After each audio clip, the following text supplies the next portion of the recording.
What you know, Alibis? Welcome to another episode of Pretty Lies and Alibis. I'm Gigi. It's Saturday, July 26th. Hope you guys are having a good day so far.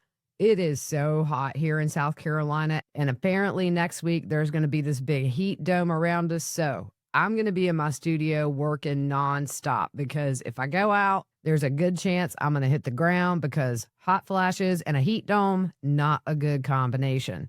Before we get started, one thing that is on the Moscow Police Department page where you can see all of these documents, they say for things that were not released, you can make a request and it may require fees. So I made the request, so I'll keep you posted on that. If you're watching on YouTube, don't forget to hit subscribe. Liking the video is the best way you can support this podcast. And if you want notifications of when I post new content, you can click that little bell icon and it will let you know when something's up. Now, yesterday we went over the first roommate's interview, so let's go over the second roommate's interview. This was on November 13th, the day of the homicides at 1:47 p.m. Sergeant Blaker did this interview. The roommate was home sleeping in a room which was located on the basement floor of the residence. She went to the party around 8:30 p.m. with Ethan and Xana. They hung out in an apartment for a while together. Then the roommate went up to the main part of the fraternity to hang out. Maddie and Kaylee went to the corner club together, and she's not sure when they left. She did not see Ethan and Xana at the party and left to go to a friend's house on Taylor Avenue. She walked home around 1 in the morning, and when she got back to 1122 King Road, she and two others watched a movie together. Maddie and Kaylee got back to the house around 1:45 or 2. The friend left the house and the other roommate went to bed. She hung out with Kaylee and Maddie for a while in Kaylee's bedroom, and she and Maddie took Murphy out to go to the bathroom between 2:30 and 3 in the morning. She didn't want to stay outside very long because it was cold. Then she went to bed and watched a TV show, Baby Daddy, to help her go to sleep. Around 4 or 4:20 a.m., she heard what she thought was a firecracker and saw a spark on the ground from under her door. She then heard Murphy barking. The other roommate called and said she had seen someone in the house, so she told the other roommate to come down to her room and sleep there, which she did. They woke up around 11 a.m. They made the call to their friends to have them come over because they were scared. She was the one who originally called 911 and stated that her friend was passed out and would not wake up. She talked about an incident with Kaylee, who stated about a month prior to the murders, she saw an unknown male up above their house to the south who was staring at her when she took Murphy out to go potty. She says Kaylee broke up with her longtime boyfriend about 3 months prior because she was planning to move to Texas. She couldn't provide me with anything else at the time. On November 16th, the second roommate did another interview. She was asked who had the code to the front door. She said Ethan, Kaylee, Xana, Maddie, and several others whose names were redacted. Those were the only ones that she knew of. The code was the same as it was the year before. Maddie was the only one who lived in the residence that prior year. Her, the other roommate, and Kaylee moved in around August 3rd, 2022. Ethan had his own apartment, but she wasn't sure where it was located. Maddie had kept the same room from the year before. Maddie's room was located on the third floor on the east side of the residence next to the bathroom. I asked about Murphy's routine. Murphy was Kaylee's dog that she had purchased when she was still dating her ex. Kaylee would primarily take Murphy out, but Maddie would also help. They never just left the door open because the dog would run away, and they would use a leash when they took him out. Murphy didn't bark often and was very friendly. Murphy would primarily sleep in Kaylee's room, and if Kaylee wasn't home, he would be left in the room. I asked about the Uber driver Maddie and Kaylee used on a regular basis. She said Kaylee knew him from other redacted who used him on a regular basis. The driver was very friendly and always nice to everyone, and he was trusted. The Uber driver was married, and his wife just had a baby. He drove a small car, possibly black or gray in color. I asked who in the house had a boyfriend. Well, Xana was dating Ethan. The other roommate was dating someone who lived in Boise and went to Boise State University. Kaylee had recently broken up with her boyfriend, but she was possibly hanging out with, and the name is redacted. That relationship was new, and he had never stayed at the house, but she thinks Kaylee maybe stayed with him possibly more than once. Kaylee was also talking to, the name is redacted. The roommate being interviewed didn't have a boyfriend, but did mention she was kind of hanging out with someone, but they were not serious. I asked if she knew the person behind Kaylee and Maddie in the grub truck video, and she did not. I asked who paid for the Spectrum Wi-Fi account, and she said Kaylee did. She gave me the Wi-Fi name and password, but did not know the actual username and login information for the account. I asked if she knew of anyone who had gotten asked to leave any of the parties thrown at the house. She said 2 guys from the redacted house and 2 others who got in a fight and were told to leave. This was about a month before the incident. I asked about redacted, and she said this person used to live at the house but had moved out. I asked who used the bedroom on the west end of the first floor, and she said Kaylee and Maddie used the room as an office. Kaylee would use it for her work, and it had a computer in it. I asked if any of the girls who lived in the house had jobs. Maddie and Xana worked at the Mad Greek on Main Street. Kaylee worked for an online company and worked from home, but she couldn't recall the name of the company. Maddie worked for a different online company, but the company Maddie worked for was out of Boise, and during the summer, she had worked for them at their office in Boise. As far as issues with neighbors, there was nothing other than noise complaints. She said Kaylee would look up registered sex offenders who lived in the area, and she found one who lived close to them in the apartments on Queen. Kaylee stated he was older, in his 30s or 40s, and Kaylee was looking at the registry within a week or so before the murders. She said Kaylee was into crime shows, and the roommate said there was nothing that happened to prompt Kaylee to look up the sex offender registry. I asked about the 2 other incidents where Kaylee mentioned some weird things that happened. The roommate said she told me about an incident at a Winco where a male had followed her around the store, watched her check out, and then followed her to the car. Xana was waiting in the car. Kaylee said the man was African American and in his late 20s. This happened sometime before Halloween, so around mid-October. While in the store, Kaylee purchased some White Claws for Maddie. The roommates found the door open on November 4th at around 10:57 a.m. They entered the home and grabbed golf clubs out of the west first floor bedroom. They walked around the house with the golf clubs to check the house out. Kaylee was not home for this incident because she had gone home for the weekend. She said the wind was blowing and the screws on the hinges were loose, so Xana's dad fixed it before he left that weekend.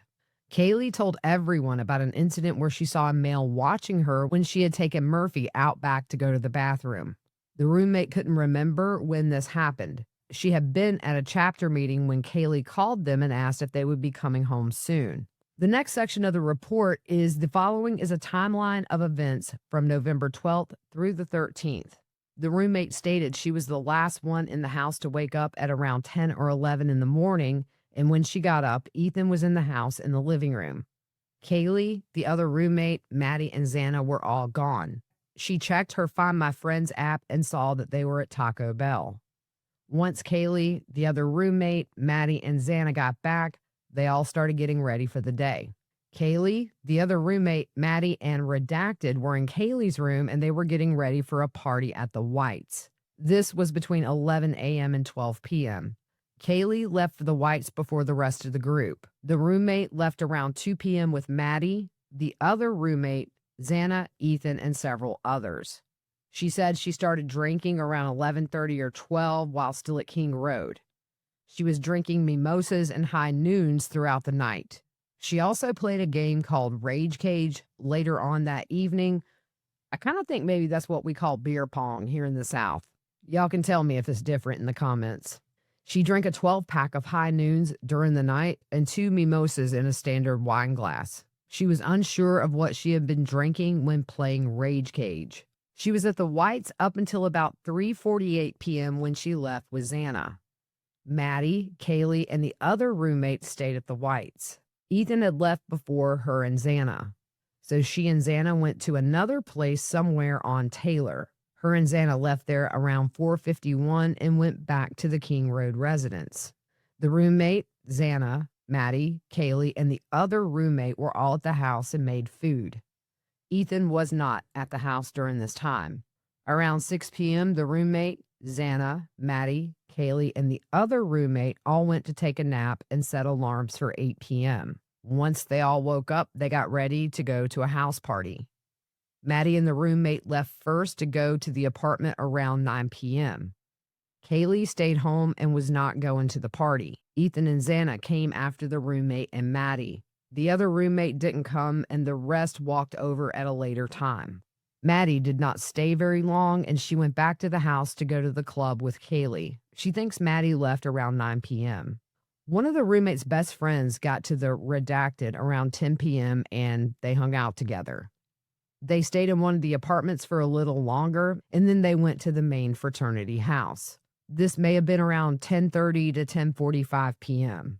She hung out in the main part of the house for a while, and before she left the fraternity, she saw Ethan and Xana in a redacted apartment around 12:17 a.m. The roommate and her friend went to another house again on Taylor. There were only 5 of them there. She walked home about 1 a.m., and the other roommate and 2 others were at the house watching Vampire Diaries. Around 1:22 a.m., the friend left, and the other roommate went to her room after her friend left. Around 2 a.m., Kaylee and Maddie came home. Kaylee, Maddie, and the 2 roommates went up to Kaylee's bedroom once they got home. Kaylee was getting ready for bed as they were hanging out in her room. The 2 roommates and Maddie went downstairs, and Maddie and the roommate took Murphy outside to let him go to the bathroom. She said she only stayed out a short time and went back in the house and put something away in the cabinet and grabbed a bag of chips, then went downstairs to go to bed. She said there was nothing unusual about Maddie and Redacted's demeanor when they got home. They both appeared to be happy. Maddie was highly intoxicated, and she said she had not seen her at that level of intoxication for a very long time. When she went to bed, she was using her iPad to watch a TV show off of Hulu. She was watching Baby Daddy. As she was watching the show, Maddie came down the stairs and asked if she had Murphy with her because she couldn't find him. She told her no. So she locked her door, turned off her iPad, and went to sleep. She goes on to recall the loud pop and seeing the sparkler go off from the crack underneath the door, calling the other roommate, and said the other roommate told her she thought she saw someone dressed in all black in the house. She said Xana had been wearing all black that night. Both her and the other roommate get scared easily. The other roommate thought it could be one of Ethan's frat brothers playing a joke. She told the other roommate to come to her room. And after trying to call Ethan, Maddie, Xana, and Kaylee unsuccessfully, she said it wasn't uncommon for them not to answer if they were sleeping, and she called late. She called the other roommate at 4:19 a.m., and then at 4:20, the other roommate called her back. During the call, she asked the other roommate if she heard a firecracker, and she said she did. She could not recall if it was during this call where the other roommate was talking about seeing someone in all black walking in the house. Once the 2 were in her bedroom, they continued to talk about what they heard and saw. She said the other roommate said the male in black was walking out of the back door and they had made eye contact with each other.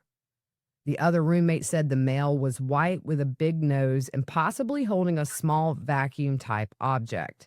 They did not call 911 at the time because she thought the other roommate was imagining what she was talking about, and they were both still drunk and very groggy. The roommate said prior to hearing the firecracker, she thought she heard Murphy bark, and she also thought she heard the beer pong table move and cups falling. She's not sure about the sequence of events, but she knows she heard Murphy bark, she heard the beer pong table move, and then the firecracker first before she called the other roommate to see if she had heard the same thing. She talks about trying to call Xana and Maddie at 4:21, Ethan at 4:22. She tried calling Maddie, Kaylee, and Xana several more times once the other roommate was in the room with her. She went back to bed, but she remembers most of the lights being left on in the house. She goes on to talk about the next morning trying to get in touch with her dad about her tooth. After several tries, he called her back at 8:09 in the morning. They talked. She took an Advil for her tooth and then went back to sleep. She woke up at 11 and noticed nobody in the house was up. She knew this because Xana's Snapchat location was not on and it should have been. Her and the other roommate got scared because everybody should have been up. That's when she called her friend and told her they were scared and asked if she would come pick them up. When the friend arrived, he went upstairs first, and when the two roommates went up the stairs, he turned around and told them to get out of the house and call for help.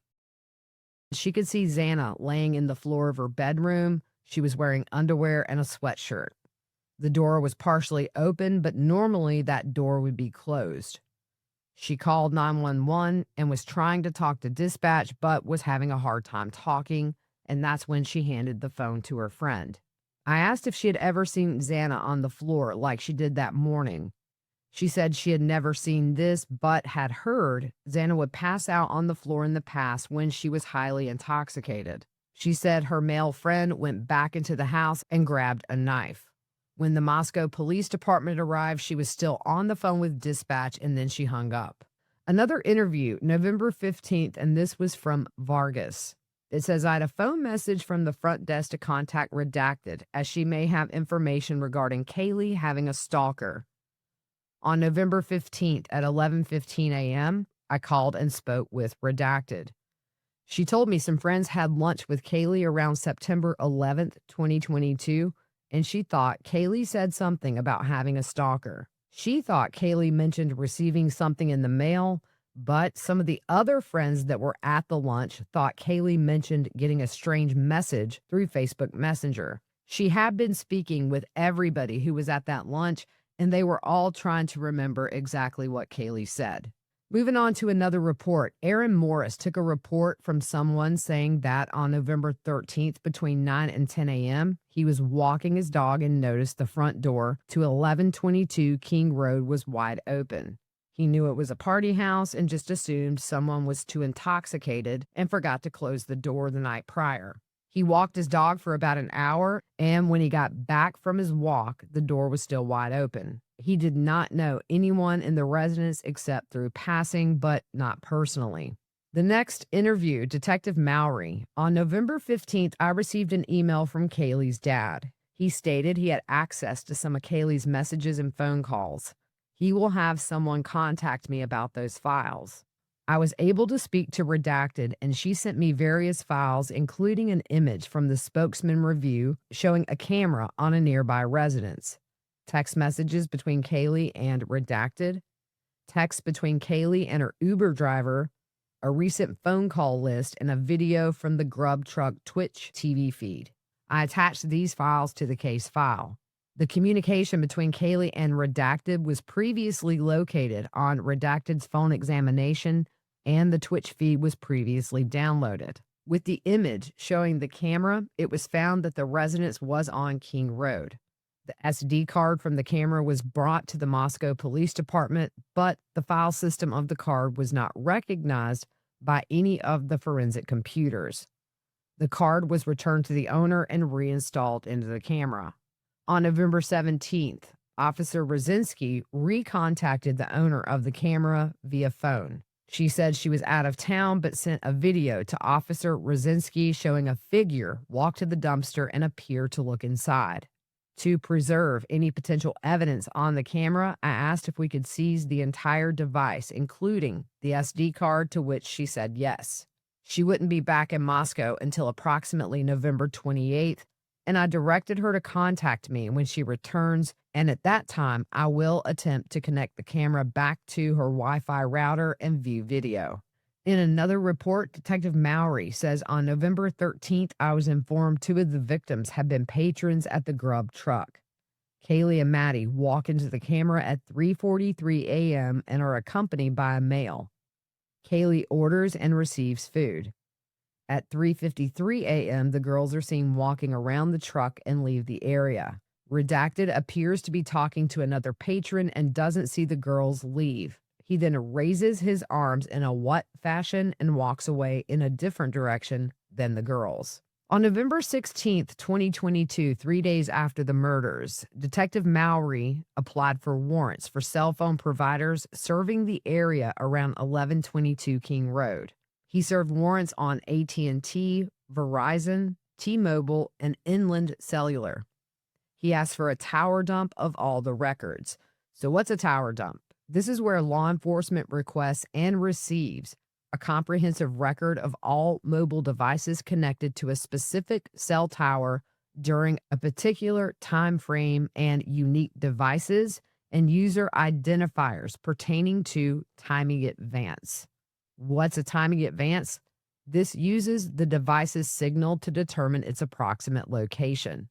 He also asked for a real-time tool. That is real-time tower mapping and signal tracking. He asked for a location database of records, and that is time, duration, phone numbers, and cell towers used.